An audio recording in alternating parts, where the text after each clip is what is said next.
Hi, I'm Ksenia Forbes, and I'm a product of an incarcerated parent.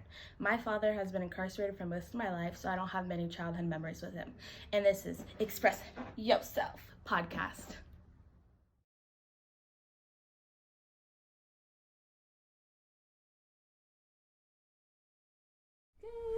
All right, we are back with Express Yourself podcast. And at the moment, we are interviewing Stephanie. All right, so Stephanie, how old are you? I am 19. 19. Okay, so you are 19 and you have a parent that was incarcerated. Which parent was that? Both at one point in time. Both. Oh, wow. Do you know why they were incarcerated? Yes. My dad has been in and out of jail most of his life for either grand theft or drugs. Yeah. Grand theft, that's pretty interesting. And your mother? Drugs. Yes. It happens. Yeah. So with both of them being incarcerated, what has been your experience, with dealing with that? Have you gone to visit them, letters, phone calls? Actually, I've gotten letters, but I haven't personally been to any of, I haven't seen them inside, which I'm pretty grateful for because I don't have that image, whereas most people do. Yeah. But the letters, I do have letters, and I do have, missing time, I guess, yeah. Missing time. So you've gotten letters. Have you responded to any of the letters, or you just, received them and, read them? I receive them and read them, but I didn't respond to them. Okay, and then no phone calls or anything like that? I got some phone calls, but it wasn't straight to my phone. It was my grandma kind of forcing me to talk, but other than that was it. You're like, was it because you didn't want to talk to him? Yeah, no, I didn't want to talk. I was furiated. I was super furious that I just didn't want to say anything. So you were angry with your parent for putting themselves in that position, and your way of dealing with it was, I don't want to talk to you because, was it anger or disappointment? Both, because it wasn't the first time, and it just kept happening, and then after a while it's just sorry wasn't really something I wanted to hear anymore. Well, sorry, if you keep apologizing and saying sorry doesn't mean shit because you're not changing anything. Yeah, exactly. Okay, so besides, being angry at them, how did this affect you on your day-to-day? Well, they were both at one point in time in jail when I was younger, so that me and my brother, we both had to move to my grandparents' house, and so they raised us for a little bit until my mom came out or got out of jail, and then I had to move around a lot because of the fact that I kept moving from house to house because someone had to take care of me, and it was someone else's job. So there was that. And then as I got older and my dad went to jail for the summer for a drug thing, he wrote me letters and stuff, but at that point it was causing me to do really poorly in school, and it made me do some things that I'm not really proud of personally, so yeah. So since you said they were in and out and you moved around a lot, and you were younger, so elementary school and all that? Yeah, babies. It was before preschool, and then even a little bit afterwards. It caused me to move around a lot, yeah. Okay, so you didn't move schools a lot. You just moved from house to house when you were younger. I moved schools too because I was moving from city to city. So I think total I've been to 7 schools. Oh wow. Yeah. So 7 different schools. Okay. What would you say was the worst part of that whole experience with dealing with your parents being incarcerated? I think the worst experience is trying to talk to someone who can relate, because it's a lot of my friends, some of them, a majority of them didn't have any incarcerated parents, and I think only had one friend who kind of understood. Yeah. So with that, I felt a little alone with it. I didn't know how to handle it, and I had my family saying forgive him, he's your dad, and then I had some family saying he's a deadbeat, just don't. Yeah. So to me, I just kind of took what I got, and I just kind of did step by step that way. Okay, so when your parents were absent, how did you explain it to like other kids? Because other kids get curious when they only see they're like, oh, that's my grandma. They're like, well, why is it your mom or your dad? Yeah. Well, I mean, my parents weren't really involved with my school life to begin with, so they didn't really see either or. And when my dad got married to my stepmom, she also wasn't really involved, so I could always say I have my stepmom at home. Mm-hmm. And after that, I mean, I would tell them a little bit. I was never really shy to explain my life story, because to me it was my story, and I wasn't really embarrassed to say it. But okay. When they did ask more questions and stuff like that, I just said, I don't know, they're just not here, I live with this person, that's all I know, and that was it. Okay, so you just kind of explained it away as an absent parent type situation. Yeah. Did it make it easier? They kind of gave me sympathy for it, which I wasn't really for. I didn't really like that, but I mean, they kind of understood, and so once I explained it, I think they stopped asking questions, and it became more to they started inviting me to their homes because they wanted me to, I guess, experience other things. So. Yeah. Okay. Since it was both of your parents, do you resent? I don't even know. Do you resent? There we go. Do you resent both your parents? Both of them, or just one over the other? I kind of learned to forgive because it's their lives. Of course, they want to do whatever. I mean, my mom had me at 19 years old, which is the age I am now, and I can't even imagine having a baby at this point in time in my life.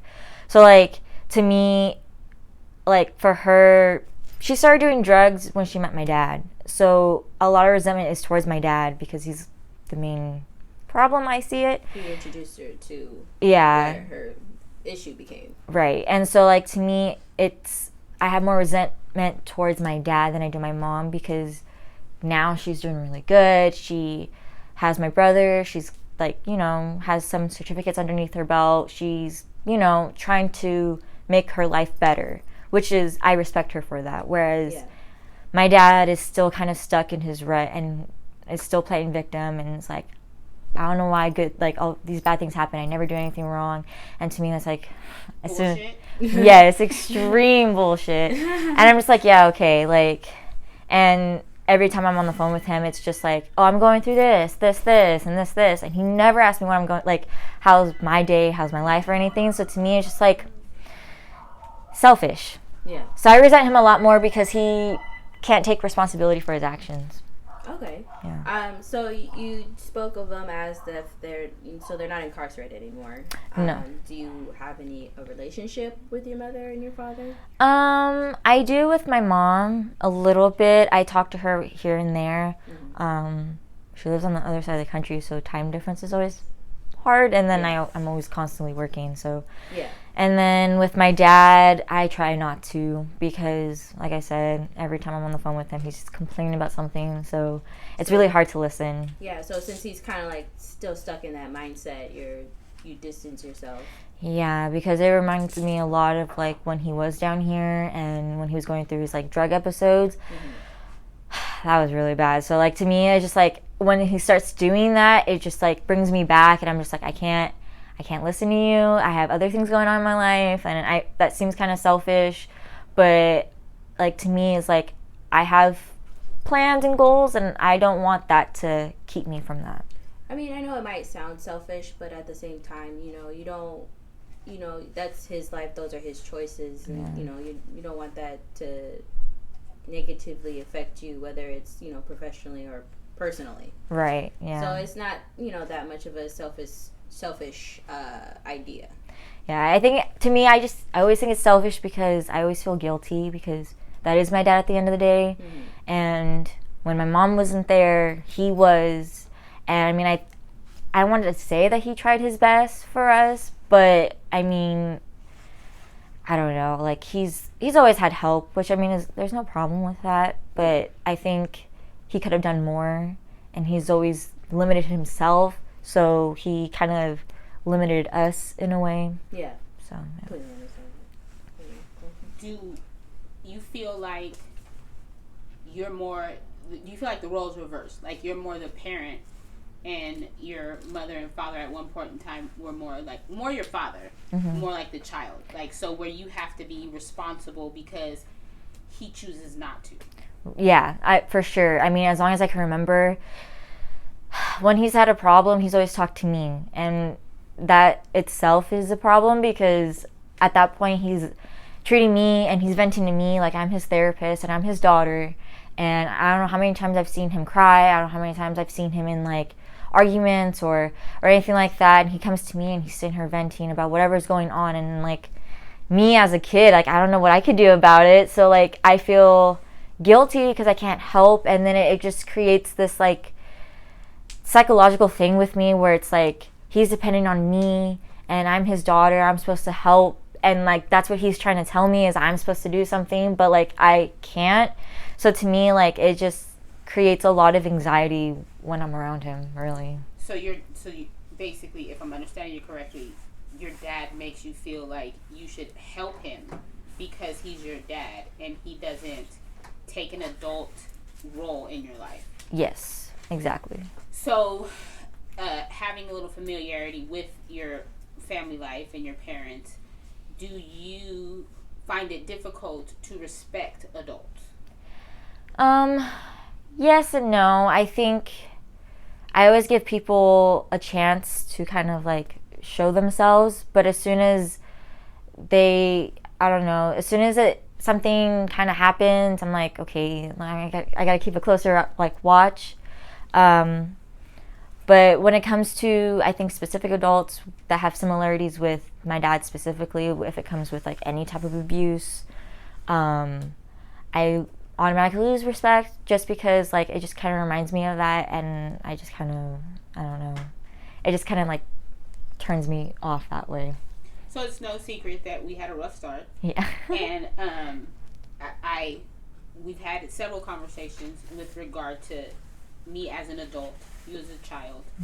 And I dare I say, as an adult in your life, I'm different than the adults that you're used to. So having a positive, and not that I'm calling myself a positive adult in your life, like I don't give myself that much credit, but having the ability to have positive adults in your life opposed to the consistent, for lack of a better term, consistent adults in your life, does that help you to see that you can break the cycle, that not all adults suck ass, that there are goals that you can set and achieve? Yeah, no, I've always kind of I've always seen like other adults, of course, and like other like not doing the exact same thing. Like they're complete opposites, and I'm like, I want to be that. I want to be better. I don't want to be like, because the way my parents made me feel as a kid, they always manipulated me and feeling bad for them, and so with that, I lost respect. And so it was really hard for me to, I think, I had to grow up because I had to be the parent. And so my maturity levels were always I was always a little bit more mature than the kids I hung out with. So because of that, I always came off as like growing up too fast. But to me, I felt like I needed to because the people who were supposed to take care of me weren't really. So I think because of that, I don't want my kids to ever feel that way. And so I want to break the cycle. I don't want my kids to feel like you know, they're the parent and I'm the child. I don't want my kids to take care of me. I don't want my kids to listen to my problems, because I mean, yeah, like an open relationship is great, but like there's a line where there's a line, and as soon as you're crossing it, like at that point it's like too much information for them and you're overwhelming the child, you know what I mean? So like to me, like I see other parents and I see other adults who don't do the exact same thing. I'm just like, okay, like obviously there's other options. I don't have to do this, you know what I mean? So I try to stray away from that, and I always kind of isolate myself when it comes to family functions, just because I don't want to have too much, what's the word, like Exposure? Yeah, too much exposure, and that starts to persuade me as a person to act that way. So I always end up isolating myself. So you mentioned your stepmother. Yes.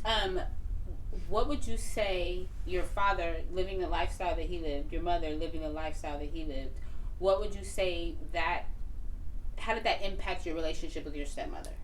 My relationship with my stepmother is kind of rocky just because her and I don't always see eye to eye. But I respect her a lot for what she's done, because I know for a fact that if she never met my dad, I'm pretty sure would be somewhere else right now, wherever that may be. And I know we would have gone down like a darker road. I'm not saying that where I am right now is all rainbows, but at the same time, like, I do have some shelter. I do have food. I have, whether it may be the people that specifically raised me or the people that they brought around me, I end up having some type of support system. So I'm grateful for that, really. So I think I have, like, I have respect for her. I love her. I do.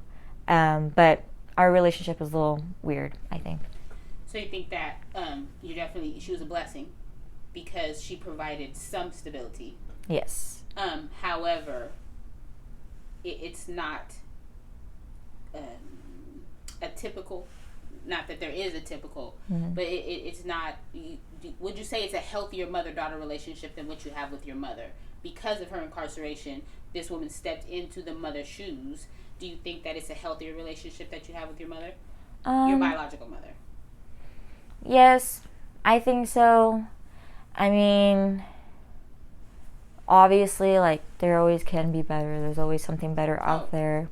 But I think she has done a lot for me, and she didn't need to. I mean, if she really wanted to, as soon as my dad was caught doing drugs in the house and he kicked her out, like, she kicked him out, she could have kicked me out too.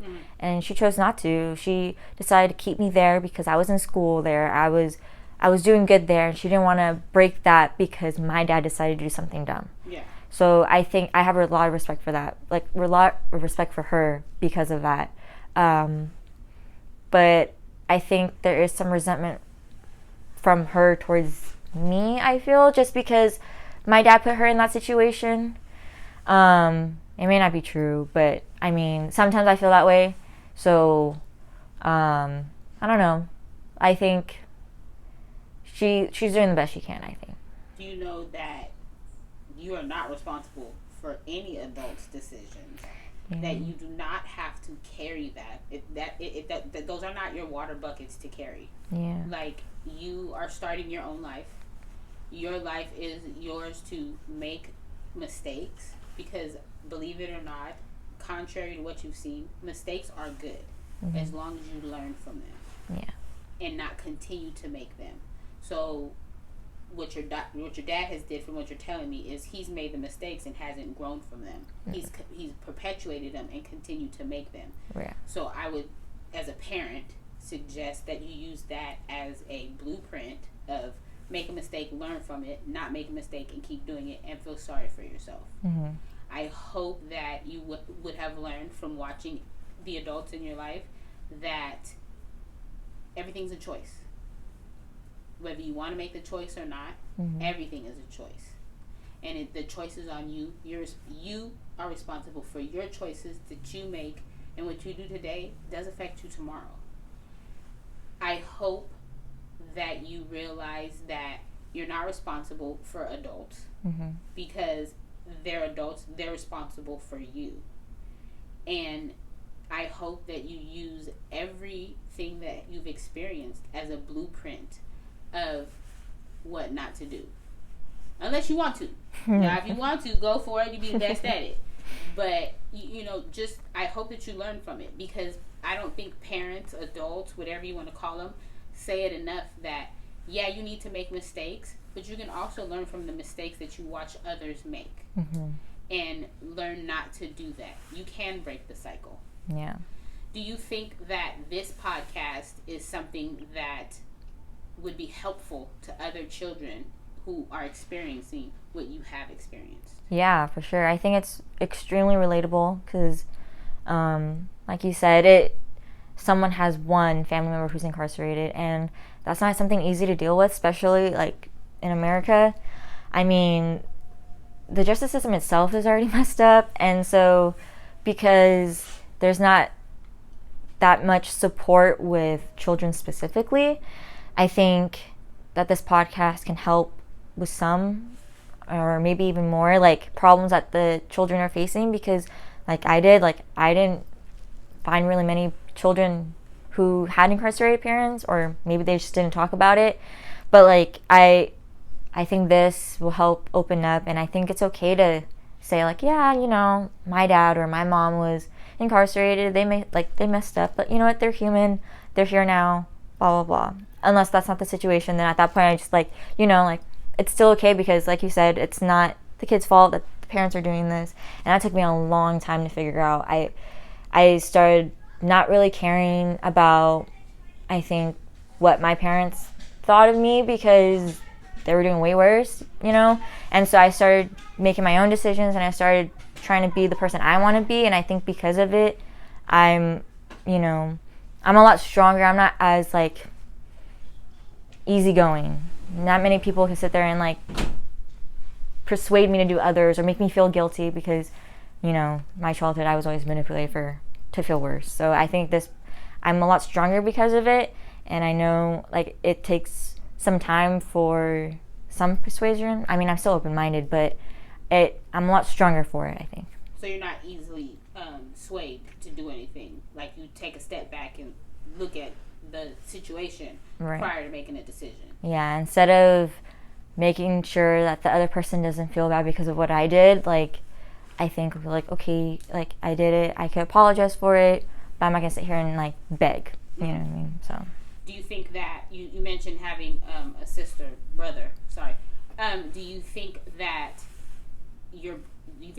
that dealing with your parents being who they are, mm-hmm. did it bring you and your brother closer together, or did it drive you guys apart? Like, because you had opposing views.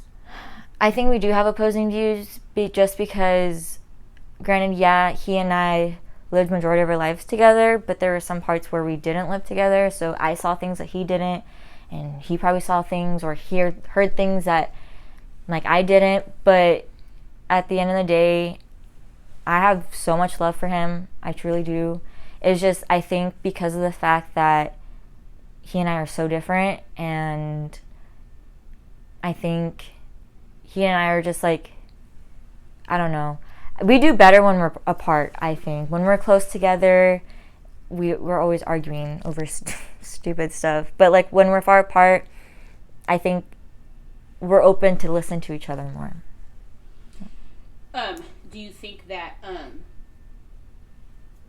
in doing this podcast that it will shed some light on how children are affected by the mass incarceration of this country?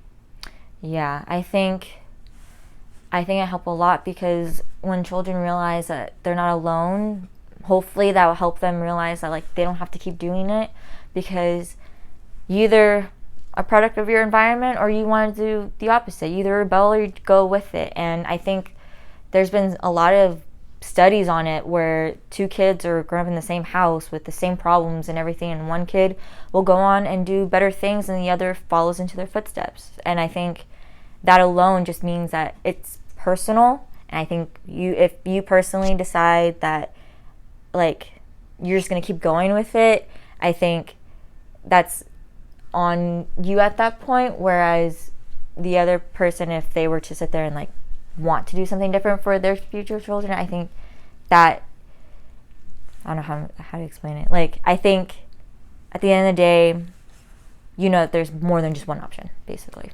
Basically, there's choices. Yes. And whatever choice you choose to make, you take responsibility for that choice, not blame it on your circumstances. Yeah. Is that what you're trying to say? Yeah.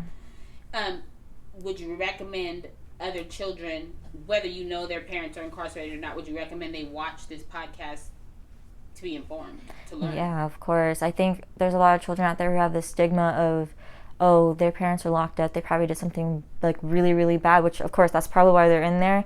But a lot of the times, you know, there's other situations where that may not be the case, and they start to think that the kids are going to be bad because their parents are bad, and it's just like, no, that's not how it works. I mean, sometimes it's like that, but majority of the time it's a personal choice. And I think if other kids realize that what we're going through and that, you know, we're like them, just, you know, a little bit different, I think we have less problems. Because I think if people just respect one another and respect the other people's stories and other people's opinions, I think there'd be a lot less conflict and tension between everyone. Well, thank you very much for your time. Would you like to say something to other kids? Mm-hmm. Just to talk to them, to let them know whatever you want to let them know. Go ahead right now. It's not your fault. Just know that what your parents did doesn't mean that you have to, and that you're your own person. I think that even if your parents messed up, know that they still love you, even though they don't show it. I think they just don't know how to show it, which is something that they need to work on. Always be open-minded when it comes to them, because at the end of the day, they're still family, but keep respect for yourself. Well, thank you, Stephanie, and we hope to see you again. All right.